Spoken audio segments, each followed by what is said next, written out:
to the Fantasy Footballers Podcast with your hosts, Andy Holloway, Jason Moore, and Mike Wright.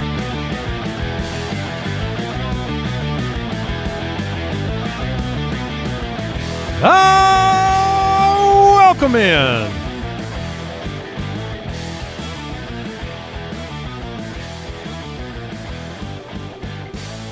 Yes, indeed.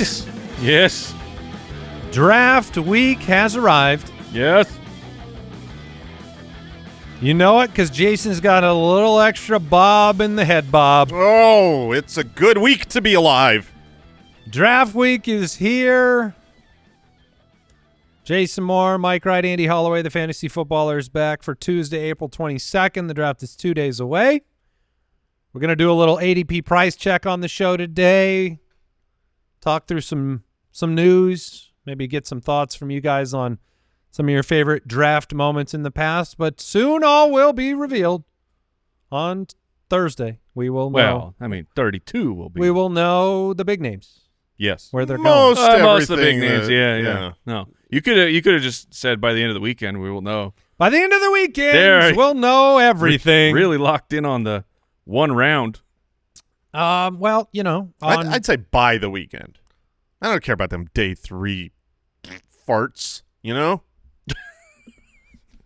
That's not true. You are it's talking really about, not talking true. about the young men reaching their lifelong dream? Right. That's the They ones. call themselves the day 3 farts. The day 3 farts.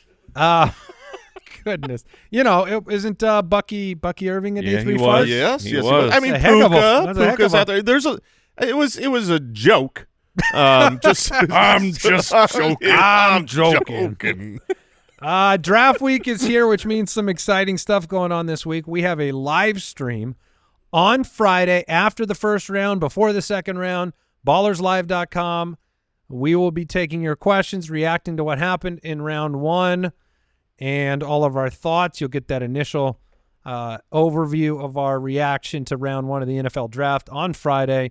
That'll be 6 p.m. Eastern, 1 hour before round 2 starts up, and then next week we'll go through everything, all of our breakdown and analysis, which will also mean a huge update to the Dynasty Pass because it'll be our post-draft update. Our league will be doing its keeper lottery and selections for our, for the players after we get the lay of the land in the draft. This is our ultimate draft week giveaway week as well, so we've got a big-time giveaway going on. A listener league entry will be given away, a chance to come and play with the 3 of us in our infamous listener league. A Jamar Chase signed mini helmet. He's pretty good. Yes, and a Baker Mayfield signed jersey. Laser. Wait a minute. Where's the laser, Jason? Thank you. Oh, laser. So to enter, your buttons weren't working. No, that was Was that user error? That was just I got to find it. Yeah. Were you going through your menus? Yeah. Okay. So ultimate draft week, it's always a big week, super exciting. And if you want to enter, here's how you enter to win any of those 3 prizes: the listener league entry, the signed Jamar Chase mini helmet, the Baker Mayfield signed jersey. You just need to pick up the 2025 Ultimate Draft Kit by Sunday of this week. And so if you are an Ultimate member or if you've previously purchased it already this year, you're already entered to win. No sweat. But the deadline to enter is this Sunday. Go to ultimatedraftkit.com and grab your entry, get the UDK at the pre-order price. Very excited. More upgrades coming to the UDK this year, including the integration of both ESPN private leagues and NFL.com leagues where you can import your scoring settings, rosters, and things like that for the app. So a lot of upgrades coming and some that we haven't even revealed yet. So looking forward to it. Don't forget to follow the show. Click that follow button on Spotify or Apple. Drop us a 5-star review if you have a second. And if you want to subscribe and click the bell on YouTube, you can do that. It'll notify you when the live stream happens on Friday. YouTube.com/TheFantasyFootballers to watch the show, to see what hues Jason selects for his newfound broader T-shirt variety. It's not all black. It's but not all black. You were in a lot of it's close to black. You were in a tan, dare I say, nearly Skin topless colored. Yeah. Yeah. Mistakes have been made. This is all new to me. No, you don't even know what these colors existed. I thought only black shirts were allowed. All right, so quick question of the day. What is your favorite NFL draft memory? It can be fantasy-wise. It could just be whatever. Maybe it's recency bias. I don't know. It was really fun. But it was an incredible moment last year when Kyle, the Atlanta Falcons fan, flew to Arizona to watch the draft with us and watch his team draft Michael Penix with a top 10 selection after having just given Kirk Cousins that contract, and just being there for the shared moment of shame and laughter. It was so much fun. It was so wild, man. And full circle now, where it's like, that was probably the right thing to do. Well, the full circle is you were going to find out. You were like, is the signing of Kirk Cousins bad, or is the drafting of Penix is bad? Because they both can't be good things, in my opinion. And the signing of Kirk Cousins looks like an absolute disaster. If you're Nico Harrison of the Dallas Mavericks, you were hoping that your trade of Luka Doncic somehow feels slightly more like the Michael Penix selection does now, a year from now. But it won't. To me, that was the highlight of recent draft history. It was glorious. I do remember Jason being extremely excited for like that one too. For Josh Rosen at one point in time. Oh yeah, that was great. And that memory did come to mind. Like those for sure. Yeah. Did you have a jersey? I don't think I ever got a jersey. Maybe you just wore your Max Hall jersey. Maybe. All right, Mike, do you have one? Sticking with Arizona, years and years and years ago, there was a man who I don't think any of us had ever heard of. And then he goes to the combine and keeps running these challenges. And you're like, holy crap. Did you see this guy's vert? Did you see this guy's broad jump? You see his 40 at that size? Like, it was unbelievable. And then the Arizona Cardinals drafted David Johnson in the third round. And then the meme was born. He was a hit. Well, I mean, the career was short, but it was definitely a absolute fire pick for a couple of years there. And it was a great time for the show, great time for everyone who had that RB1 season with David Johnson. It's funny because players can be so good even in a short period of time where they dominate more of the fantasy football lore than they even did in the National Football League. And David Johnson was one of those players. Whenever you enter that number one overall pick category for any period of time, it's memorialized in fantasy football players' minds for sure. So that's a good one. All right, let's talk some news. News and notes from around the league. All right, the Jets are picking up the fifth-year option on wide receiver Garrett Wilson. Yep. He should get signed too. There was more talk. I actually didn't see this update. The Athletics reporting that there has, quote, certainly been dialogue with other teams about Mark Andrews. Andy, you had tweeted out weird.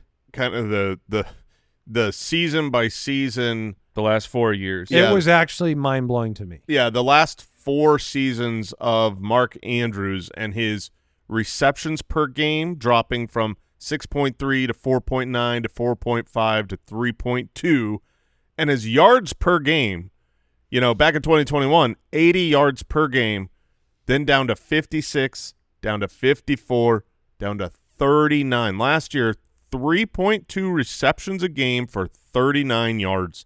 He had 11 touchdowns, which really, for fantasy bailed him out. But it's been a trajectory. Yeah, I mean, this is your moment. If you want value from Mark Andrews and you don't want to go on the ride again in Dynasty, I think he has value right now. It's still a big name, and it's coming off of a season with a good fantasy finish. So if you pay attention to the receptions and the yards per game, you know the trajectory. But the touchdowns give you a moment here. And it might be literally right this moment because he could get traded at the draft. And there's nowhere, in my opinion, that Mark Andrews goes and is better. Oh, I can see an upgraded path for him. If he were to go to, say, the Chargers and go with Justin Herbert, I think that would be a wonderful situation for him. Yeah, I mean, it's coming to the end. It'll just be, do we get another year or two of something relevant from him? What do we got about Kirk Cousins? What are we hearing about the Kirk Cousins rumors, Mike? Shefty's out there, dropping some bombs for us because look, the draft's coming up, and so we're getting that hot tea right now. And it's, as of right now, the Falcons are aiming for the other team that wherever Kirk gets traded to, for them to take on the remainder of Kirk Cousins' guarantees. That has been that's the biggest part of the deal for me. It's not really the draft compensation. It's will a team take on all the money for a player that has been benched? The Falcons are in a really tough situation they've already said he's our backup quarterback. Michael Penix will be the starter for the beginning of the season, which, I mean, that has its pluses and minuses too. You get to the entire offseason. You don't have to do a quarterback battle. You just go into all camps, and Penix gets all the reps. But now all teams know that this is your backup, and you're paying that backup so much money. He's just killing your cap. But is someone willing to take on last year's Kirk with that amount of money? I think there's very, very few teams that would be willing to even trade for him, and then add in the money bit. It's pretty tough. You still think he's going to the Browns, Andy? Yeah? And you think it's already done? I think he's going to the Browns. All right. I think he's going to play for the Browns, and I think they'll have Travis Hunter as another weapon in that offense. I can agree with that part. And who knows? Maybe Nick Chubb even comes back to town. I would not be surprised if Chubb came back on like a one-year deal. There is some rumors today about Brock Purdy and them making progress towards a deal. He doesn't have one yet. There were rumors about the Giants potentially trading up for Jackson Dart in the first round someplace. Jackson Dart is going to be so entertaining to watch what happens. The game of chicken of, like, once the Saints are on the clock, it's going to feel real tense. And then I want to mention this one because I think it's a more interesting discussion because the whole universe has been just saying Ashton Genty's name alongside the Raiders, and I've been feeling like maybe the Raiders are not as glued in on Genty as some people think, and they're teasing that pick for a trade up from someone behind them. But then Daniel Jeremiah, who's outstanding from NFL.com, he came out and here's the quote about Ashton Genty. It feels like Jacksonville to me. Yeah, what? Which Jacksonville's at 5, right? And yes. so, what? He said it would be a statement pick for dude. Jacksonville. Jags are not committed to Etienne long-term in his mind. What about Tank Bigsby? And they need to get Trevor Lawrence up and running to justify that extension. The team, that's kind of like the Falcons going Pitts in the first 6 picks of the draft to me. It's a very loud offensive selection that has high risk, high reward.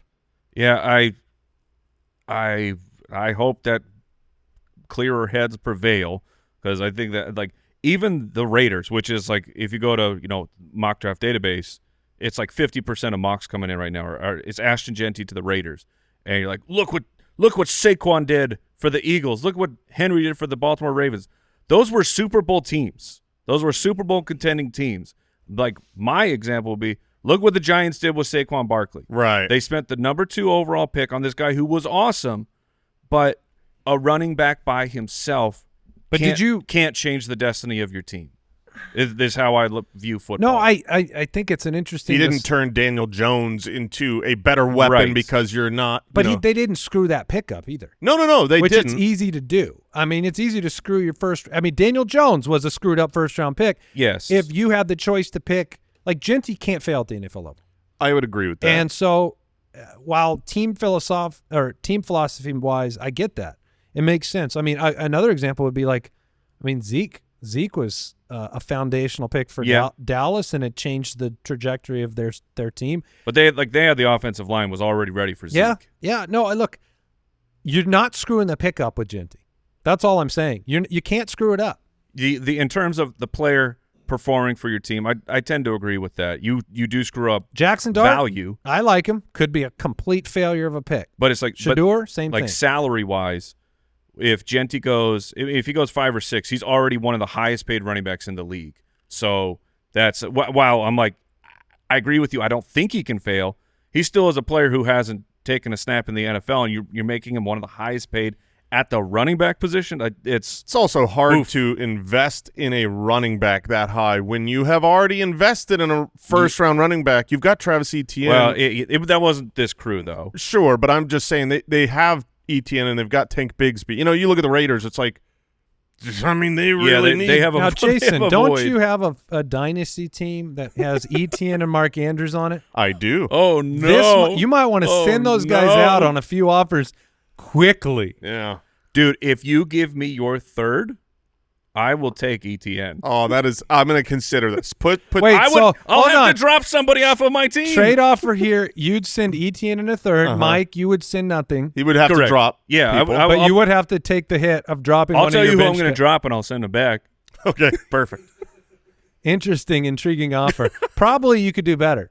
I think so. I'm going to hold off until after the draft because I don't think I'm getting anything for him now. And I'm hoping he does. Genty to the Jags. If pick 5, that'll be a new all-time draft moment just watching Jason's they were evaporating ETN. You got to trade ETN then. You better have something lined up to get you just anything back. Well, 6th. Is he – remind me of ETN's contract situation. Well, was he a 5th-year option last year? Or he's in the final year of his deal now. There you go. I mean, it's starting to make sense, man. Talk about identity change for that team. I think that the number one thing you could say the last 2 years is actually that they didn't have a working running game. If they were to take Genty at 5, which right now the betting odds he is tied with as the favorite. I don't know that we've ever seen someone's fantasy value evaporate more drastically and quickly than Travis Etienne. Who was supposed to be, he was a blue chip foundational first-round running back. RB3 in fantasy. Yeah. 2 years ago, the running back 3. Not just a prospect. He delivered an RB3 season. Right. Yeah, not his draft. He wasn't drafted as the RB3. He finished as the RB3. And then it's like never relevant again. He's young. And it wasn't on like his rookie contract. Yeah, I was going to say, it's not Philip Lindsay. It's not Steve Slayton. Yeah, this is a first-round pick. It's a first-round pick. And he didn't just miss half the season. I still think last year it's hard to argue that he looked good. But the year he finished RB3, that was elite electric stuff that he had. So, yeah, to see somebody go, he would be worth negative. Oh, yeah. I mean, I genuinely don't have a running 26. back. That's crazy.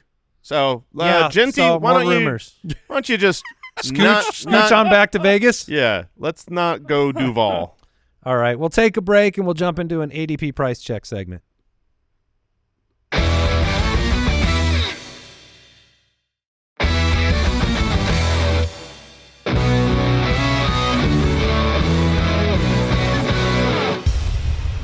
You better check yourself before you wreck yourself.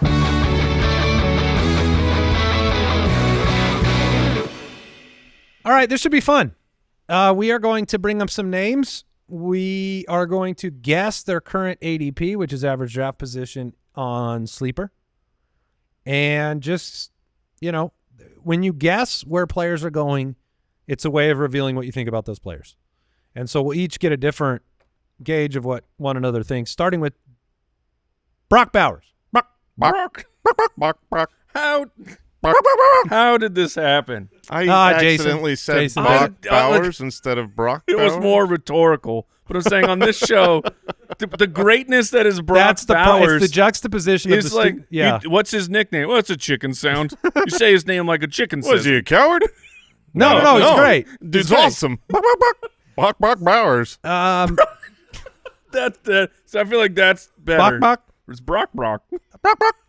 All right, guess the ADP of Brock Bowers. That's embarrassing. Who wants to start? He was the tight end one. Oh, guess the ADP? Tight end one last year, 112 receptions. He feels really easy. He's got to be early second round. I would have said 202.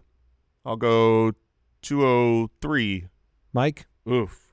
Don't you do me dirty, Mike. I put myself in a real sandwichable position.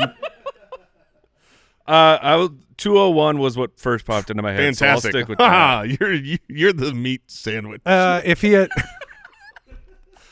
I've been called worse. By the way, it's 204. So if Mike had just done if he had just done what you told him not to do, he would have nailed it. So is he worth that pick? I mean, yeah, I think so too. Next player. I mean, Brock Bowers last year, no quarterback, 153 targets, dominated as a rookie. He's 22. I mean, man. Where did he go in the drafts last year? 8th round? Something like that. Boy, I wish it had been me. I wish I had made that pick.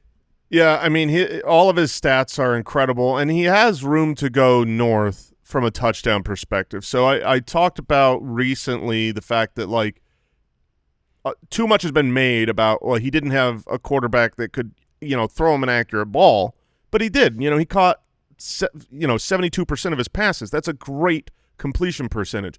The thing that the quarterback he had couldn't do is in the shortened field in the red zone is throw touchdowns. And 6 total targets inside the 10. Yeah, and so that's what I expect to be able to go north while retaining, 130-plus targets at a good, catch rate, breaking tackles, doing amazing things. So is he worth it? Yeah, I think him and Trey McBride in the second round, I will have a hard time passing those two up. Let me give you your opportunity cost, because these are the players going like pretty close to right after Bowers. We're talking about the sleeper ADP.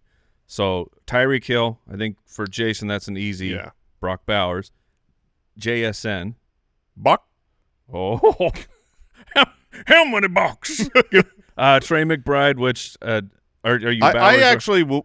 I haven't statted them out yet, but I presume I'll be Trey McBride ahead of Brock Bowers, but they are in the exact same tier to me. And then the last one that you would even think about would be Ladd or Tee Higgins. Yeah, that's Brock. Bowers. I think Brock Bowers is going to be pretty cemented where he is, and he'll be drafted on a lot of my teams. It is a very safe selection. When you talk about players that have gone around the 204 in recent years, there's been a lot of the Drake Londons and the Garrett Wilsons and the players that you're hoping have a big season, and it's like, or you take the guy that just machine-like outperforms your opposing team's tight end every week. And to look at his stats a little bit deeper, his targets per route run, same as Trey McBride. His target share overall is the same as Nico Collins. His first read target share is the same as Mike Evans. His first down per route run is the same as Justin Jefferson, and his yak was the same as CeeDee Lamb. And this was a tight end on a bad team. First time playing at the NFL level. He's different. Interesting name being brought up here. Our second ADP price check. Maybe the fact that I even said it that way reveals a lot about the view of this player right now. Tyrone Tracy of the Giants. I mean, if you watched him play, he had a ton of impressive plays. Mm-hmm. He was a top 25 wideout as a rookie. Running back. Yep, even he did catch 38 passes. But, yes, he's a running back. The first 4 weeks, he barely even got any work. So this was a pretty impressive run for Tyrone Tracy, and yet it feels like, I don't know. To me, it feels like no one's excited about it.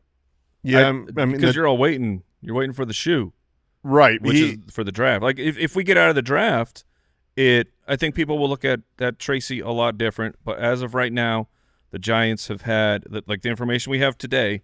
Giants have had 4 top 30 visits at the running back position: Judkins, Caleb Johnson, Scadaboo, and Ollie Gordon. And then we talked about this a little bit on the Dynasty podcast. But Kyle, the Borgogans, did some deep diving, and he found that when teams use 3 or more top 30 visits on a running back, which the Giants have done, you see a running back drafted by that team in the first 3 rounds 64% of the time. And if you go to the 4th round, now you're talking 80%. So this team, they're looking for another piece. on history, they will be drafting a running back, and the historical good bet to make would be in the first 3 rounds. Yeah, you look at the guys they're bringing in, Judkins and Scatterwood. They're looking at more like a first, second down, a big-bodied banger. The Tyrone Tracy was very utilized in the receiving game, so I think they view him as that change of pace, third down, change of pace back. So yeah, I mean, where are we thinking he is ADP wise right now? Whew. I would guess. I don't want to go first. No, you got to go first because you 803. I think he's above that. I think he's early 7th round. I'll go 701. And you were what? 803. Ooh, 702. Oh, got him. I'll get you this time. Let's see. RB21 right now, 608. Oh, you went on the wrong side again, Mike. Oh, I win again. I guess it makes. I was going to guess way later. It was funny. I almost went 9th round, but I'm thinking about where I think he'll end up more than where he would be today. Because right now, look, 64% chance. That's a little bit above 50-50 that they go in and bring somebody in that would make a huge impact. He still has the potential to be very valuable on the team. And, a starting running back is probably not going outside the top 6 rounds until a compliment comes in there. Now, if Scatterwood ends up as a giant, how are you going to view Tracy? I mean, it's complimentary third down back. Dead. Oh, that's one way. Wherever Scatterwood goes, nothing but a cloud of dust and just bodies left in his wake. That's right. That's right, Mike. we gotta make this thing happen. That dude's a beast. You're saying you want Scatterwood to dominate at the NFL level. It's that important is, to you. I think we just want him to keep doing what he's done his entire life. Yes. His entire life from high school, college, just dominate as a running back. Against all odds. Yeah. He, by the way, Devin Singletary's still on the roster. Wink. That's That poor guy. Yeah. Oh man. Okay, next name on the list, Chris Olave. Chris Olave going into year 4, finishes in his career 25 as a rookie, 19 as a sophomore, 93 last year, missing half the season, concussion issues, quarterback that might not want to play for the team. The concussion issues will always be hanging over Chris Olave at this point, at least for especially if Derek Carr is the quarterback for the couple years. Yet when he plays, he's a very talented contributor. He's entering kind of a Terry McLaurin, DJ Moore stage of his career where you know how good he is, but he never delivers for fantasy. Yeah, he never delivers on the promise. I mean, he has on a per game basis been very, very good. He's an A in our consistency score. Yeah. So he's he's obviously very, very good. He just it's a risk. He's a risky player with a lot of upside that's still young. ADP wise, I'll let you guess first this time, Jay. Okay. So where do you think he's going right now? I think he can't drop too far. He's too good to drop too far, but obviously he's not going to go in the top 10 wide receivers, probably not even in the top 15. So I'm going to say he's 4th round, smack dab, middle, 406. I'll go 6. I'm going to go 305. I was going to go 308. Okay. So there you go. He is going at 410. What? I win again. What? 410. 410. Wide receiver 24. I have been living the Chris Olave experience. You know, our main. Are you talking about like when you traded a pick and an Addison away? Yes. Thank you, Mike. Picks and That's Addison for. That's an S. That's a plural S. For Chris Olave. I invested heavily, and it feels it feels really bad. So wait, what's going on with your dynasty team, man? I know. Etienne, Andrews, Olave. Don't forget Breece Hall. Oh, they are dying. Yeah, your team is it's crazy because they pick up the wrong. Your team is the Wizard of Oz, man. It's this big scary machine but in the back is just this lumbering oaf who's operating all the it's not like levers. it's not like we're naming worthless players here. We're naming the running back 3 from 2 years ago. Brees Hall, everyone wanted. Chris Olave, unbelievable. Mark Andrews, top 5 They tight picked end. up the wrong cup from Indiana Jones. Yes. They pass it to one another. Chose Like, poorly. this is the one for sure, guys. Your team sucks. I got to look at the rest of my roster, see who else is about Good to thing you fall traded for apart. Drake London because Yeah. you had Waddle. Yes, I had Waddle. Oh man. So 410 is Chris Olave. Going right around him, just before him would be Rashee Rice and Cortland Sutton. I would take Olave all day at that spot because it's far enough down the draft board with enough reward where basically you know that's if he's on the field, he's going to outperform that spot to me. Now, it doesn't mean he's going to be a top 8 wide receiver, but he's outperforming wide receiver 24 if he's just healthy. Yes. So that's a, fool me twice situation. You could end up with a player that, look, one concussion for Chris Olave, and he's missing multiple weeks. This is not going to be a 1 week off thing. No, I mean, at this point, I fear that a concussion is a career ender. Like, that's how it feels having him in Dynasty. So I didn't think he would be, in the 3rd round when there's that much risk at any moment. I want to see you offer Andrews, Etienne, and Olave in a single deal to somebody. Mike, put something together. Jamar Chase. Oh, no. Okay. No. Are you No. sure? Yeah. All 3. 3 for 1 I'm special. very sure on that. 3 for 1. You're going to have to give him some picks and more players. Don't waste your time. Yeah, I mean, the quarterback situation is up in the air. I mean, you could have a rookie or the Derek Carr situation. I don't know if we've talked about it enough. It's been up on the show, but it is really weird what's going on of Derek Carr. I mean, news coming out that Derek Carr may have to miss the season from his shoulder injury. Then you got reports of, hey, this is Derek Carr.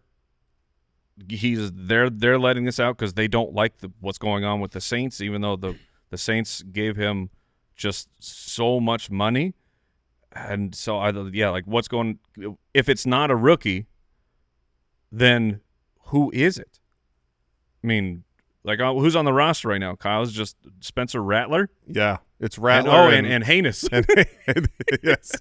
Haynes is – that's a great one to remember every time. I'll forget tomorrow, and then I'll remember, and I'll go, oh, yeah, it's Haynes. Next. Which isn't actually his real name, by the way. What's his real name? Hayner. Oh, yeah. His name is not actually Haynes. Oh, they heinous because they heinous. Yeah. All right, Brian Robinson Jr., ADP Price Check. Very, very good team. We talked at our running back ranking, our early running back ranking show from last week, how important being on a winning team is. And I think last year at times you saw why it was so valuable for Brian Robinson in this offense. He ended up at RB29, but he only played 14 games. There was a time at the beginning of the season where this was like a top running back. Yeah, I mean, he was scoring the first 7 weeks. He was 15.4 fantasy points per game, looked great on a great offense. But I've seen I don't know his ADP, but I've seen him in ADP lists very late. I imagine he's a late 4th, early 5th. No. He's got to be ahead of – I mean, you got to put him ahead of Tyrone Tracy. No. He is – when I've been looking through ADP just, doing whatever stats docs we're making, he always sticks out to me as one of my favorite picks because it's like I think he's in the 8th round. Well, I would imagine an underdog, it would be he's like the least desirable player. So I'm gonna go. Yeah. I'm gonna go 801. I'm gonna say 501. I will go. I'm gonna put him in the 7th. I'll go. So behind Tyrone Tracy. Yeah, I'll go 703. People don't want. What was Tracy? 610 was it? Yeah. So Tracy was 608. So yeah, I'll put him behind Tracy. And they Washington has had 3 top 30 visits with the running back. Or with running backs, and then they also did a private workout with Bashal Tootin, so that doesn't count into the top 30. That's going to be such a fun one. Tootin? Yeah, I mean, we're going to do some good work with that. We need. That's not on us. No, you know what I mean? We get dealt the cards. We got to play the cards. Yeah, I his mean, name is Tootin'. Yeah. I don't get to pick new cards. This is just what we do, man. And when we got my lip curled when you said his name. we got aces right out the gate, boys. With Yeah. Tootin'. Brian Robinson's at 710.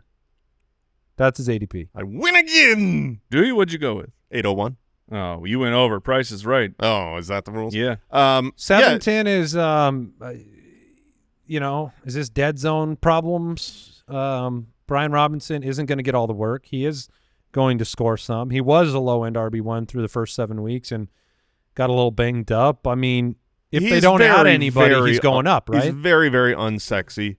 I expect that they will draft someone, but I think it's important when I look at the lists of players he is around, he's usually around other nebulous players in backfields that you don't really know who's the guy, but they're on terrible teams. They can hand the ball to Debo. This is a team that's going to score a lot of points. I just feel like I think Brian Robinson, Austin Eckler, and some Debo mixed in is enough at running back for this team to contribute their picks elsewhere. But if they draft somebody, you're going to be really doubtful of Brian Robinson's ability to contribute. Yes.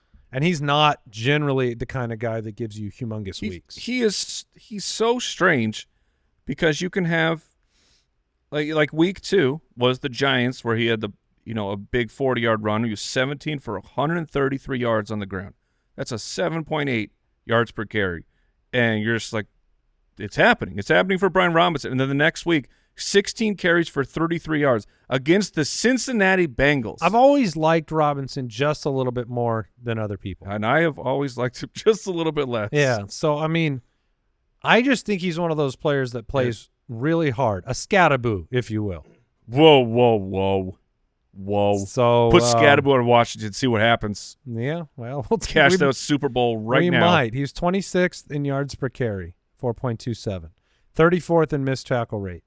30th in rush success rate among 54 qualifying RBs. This is like you've got a running back. He thumps.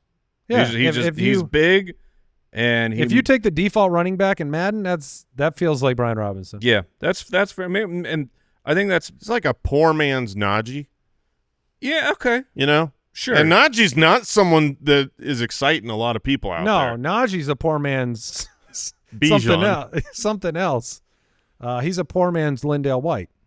Oh, come now. All right, let's take a break, and we'll bring up a player I don't know. I might be falling. For him, and it's probably stupid.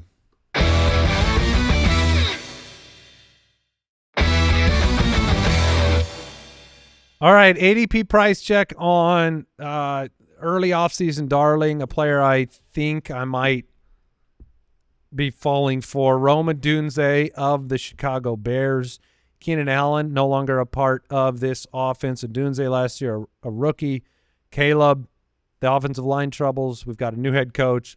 I think this is the year Odunze takes a huge leap forward. And I've brought it up. I mean, there are years with Odunze, the talent where he's by far the number one wide receiver drafted. If he was in this draft, he's ahead of McMillan. He's a top 10 pick. So we'll see what year 2 brings. Year 1, 54 for 734 and 3. That's not that bad. No, it's not. That's not that bad, especially when 100+ targets went to Keenan Allen and Caleb Williams forgot how to play football 50% of the time.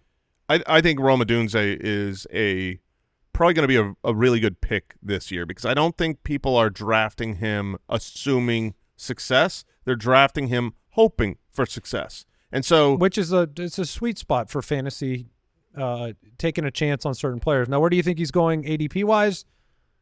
I would guess 5th or 6th round is in the top of my head. 5th round, I think. And if we we gamify everything because we're competitive and we just like winning. But I'm sitting here looking at how these players were picked out, and I'm like, okay, we've got a 7th rounder, we got a 4th rounder. I haven't heard a 5th rounder yet. He's got to be in the 5th. I'm gonna say 506. I was gonna say that. Fine, I will go 502. 507. Ooh. We are way off. Oh, no. We are way off right now. Is it going later? It is, but I don't know if I trust it. 7:01. Yeah, no, I win again. I mean, I don't think no, that's he won't go there. that's not where he's going to go in August. But it does show you maybe the apprehension right now. Yeah, I would say I'm skeptical. I mean, give me players in the 5th round at wide receiver, because in the not fifth the round. ones going around him at 7:01, but players in the 5th round. Jalen Waddle. Yeah, okay, you got it. DK Metcalf, Devontae Smith. Yeah, all those guys are going ahead of Odunze. Chris Godwin, Probably ahead. Jordan Addison. Dude, Roman Odunze is going to end up on my guy. Mm. And it's not. It's against. It's going to be against my will. Some players Some players. Not sure he can. Yeah, no. Have you seen the board? Have you seen the board, Andy? What did you do? I don't know. I didn't write anything on the board. I'm just saying. But there's marker up on the whiteboard. I don't know. It's been there for. I saw it happen. It was a while ago. Yeah, it's been there for a while. What the heck are you talking about? I'm just saying. I don't think you're gonna get. I it. said it on the show. Yeah, but he said it with the board. The Yeah. board is the rules. The board has you always took been the my rules. guy. I don't know what you're talking about. I mean, it's not Mike. Well, I mean, go look at the board. Go look at the board. See what the board says.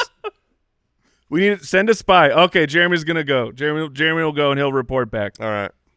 Anyways, talk more about my dude. I mean, because look, there's no way that we could have gotten that on the board since you just said I think he'll be a my guy. right. That had to That would have be a been there magic trick earlier. of incredible proportions. Unless Jeremy's writing it on the board right now. That's a fair guess. I think he's going to snap a picture and share it on the show. Okay. All right. Oh, come on, man. I hate this guy. Roman Odunze sucks. But like I'm hesitant of Rome. All those names, well, DK Metcalf's going to be tough. But all those guys I would have taken in front of Rome. And well, the rookie season wasn't bad. It's just, I don't know. You want to see more than wide receiver 46 finish on the year of the guys who, like, we haven't, let's see, top 10 wide receivers with 100-plus targets as a rookie. Rome is the only one who is in the 40s, and the lowest finish of guys with 100 targets, that would be Drake London at 30 before Rome did it this past year. I mean, it's a rough season. And then London broke out and was 2 years later. Sure, but This was not the next year, though. you look at what the offensive line has, how that's changed here in Chicago. Ben Johnson coming in, the departure of other wide receivers. I think Rome. Yes, the externals should point to Rome Odunze having a good season. I agree with that. He's going to be underdrafted. It's funny Andy's because seeing the picture. Yeah, a lot of comparisons were made rightly or wrongly between him and JSN as far as he went to a team where there were other wide receivers that he was behind. JSN was drafted behind DK Metcalf and Tyler Lockett, whereas Rome came in and you had Keenan Allen and DJ Moore there already, and then you also had the Shane Waldron, offensive coordinator thing. But JSN this last year was a top 10 wide receiver. So Rome is just what a great pick. Just to be clear, he's not on your dynasty team, right? So we safe? Yes. Okay. Thank good. goodness. Let's do some mailbag. Mailbag. First question coming in. Whatever happened between you and Jason? Why aren't you guys friends anymore? Does it have to do with stealing Rome Odunze? This is a question from The future. Gene. Gene just asked it. Gene just asked. From Doc Brown. Yeah. Here's exactly what happened. I'm remembering. Hold on. I'm remembering the discussion on the show. The discussion on the show a few weeks ago, because I brought up that Rome might be climbing into my guy, and you said, you know what? That's funny because I've got DJ Moore as my I guy. love DJ Maybe Moore. we'll Yeah. have a competition about it. Yep. Yeah. That is exactly what we had said way back then. It has been written right behind you for weeks? Yeah. Okay. Real question from Lex. I'm so upset. Lex in Maryville, Tennessee. Oh no, I don't need a Rome question. Oh, what is the question? Rome Odunze or Tee Higgins? in a PPR dynasty Did you just put this startup. in here? So this is Rome. super ironic. Rome or and Tee Higgins in Dynasty. In a startup? in a startup. I mean, this is just do you believe or not. T's going to be fine and good for your team. T is 26.2 years old. And how old? Yeah, I think I take Rome. And Rome is about to be 23. Yeah. I mean, I love both of these guys dearly. If this was a redraft, I would flip them, but that age gap will. Really? Yeah. I'll play T. I mean, T's had his own problems. You know what I mean? Yeah, he absolutely has. If you are drafting but that to age, win today, T's the better pick. the age gap of 23 to 26 is that doesn't scare me off of Tee Higgins, who is now connected with Joe Burrow. Like it's not just the Rome hope is not just Rome. The Rome hope is also in Caleb. Mm-hmm. That, and I'm not saying I'm betting against those guys, but I know that Joe Burrow is a top 5 quarterback in the NFL, and the dude just produces tons of fantasy points for his wide receivers. And T has the injury problems, but that's where I would make my bet. Ryan writes in off of Instagram, what's Drake May's outlook?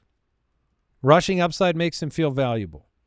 Yeah, but that team is going to be I don't know that they're going to turn it around anytime soon. Yeah. So it just like for Drake Maye, it would 421 yards rushing and 2 touchdowns last year in 13 games. That's pretty nice. Stephon Diggs coming to join the roster, maybe some stability in the passing game. Much better head coach. We have a tremendous amount of confidence in with Mike Vrabel.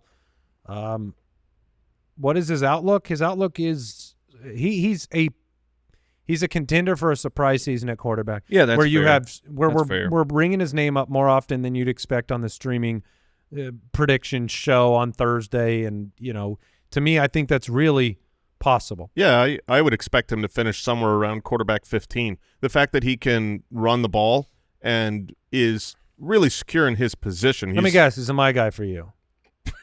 Do you wish he was? Because you could talk me into it. I at a minimum, I'm going to take all that credit. What about Justin Herbert? Mike Benjamino writes in, how do we feel about Herbert this year? I'd like to hear where Jason is. My guy on for Herbert. Jason.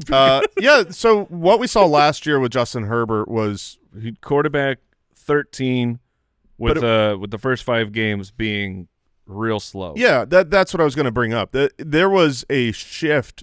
This was the first time that G-Row and Hard Dog come to the Chargers. They want to establish the run. They start out, and you look at the attempts, just the passing attempts, how much they let Justin Herbert throw the ball at the beginning of the year.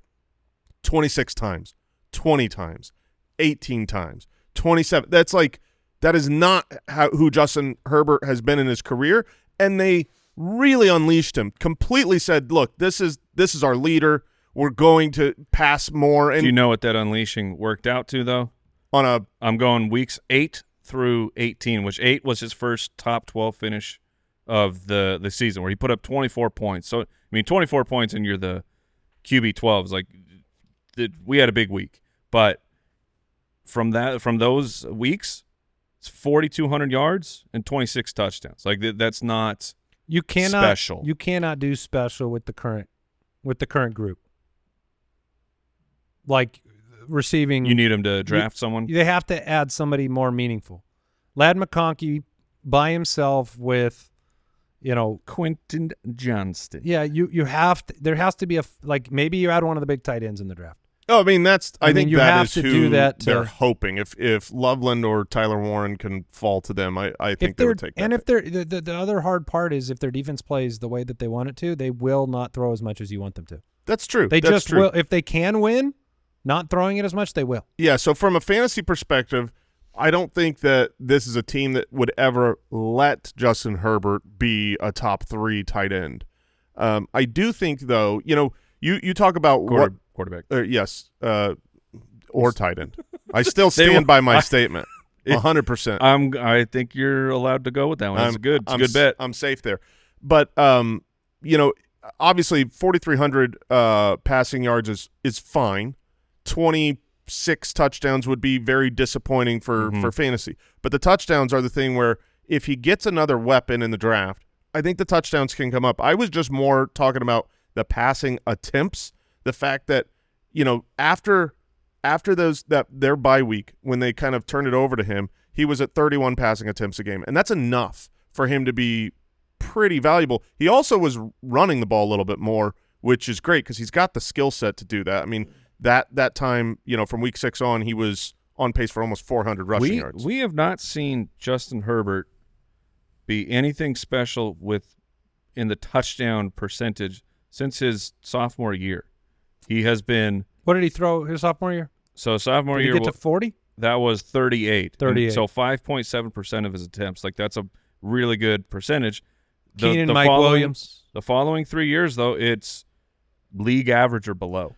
By That's the way, a long time. We're wrapping this show up, but I did repost the picture of the three of us laughing at Kyle at the draft. For those that want to revisit that. Good times. That was a great moment. Another reminder for you, it's Ultimate Draft Week. We've got the Ultimate Draft Week giveaway. Listener League entry up for grabs, a signed Jamar Chase mini helmet, a signed Baker Mayfield jersey. Just make sure you pick up the UDK for 2025, which is your your secret weapon for your upcoming drafts and taking advantage of your league mates and making sure you're prepared. Go to ultimatedraftkit.com to find out what that entails. Get it before April 27th, and you'll be entered to win those prizes. That is ultimatedraftkit.com. That is it for today's episode of the show. But we will be back on draft day. Ooh, draft predictions. You got to watch the Costner movie, Jason. You got to get that in this year. Oh, yeah, baby. Goodbye. Thank you for listening to another episode of the Fantasy Footballers Podcast. Join our fantasy football community on jointhefoot.com and follow us on Twitter @TheFFBallers.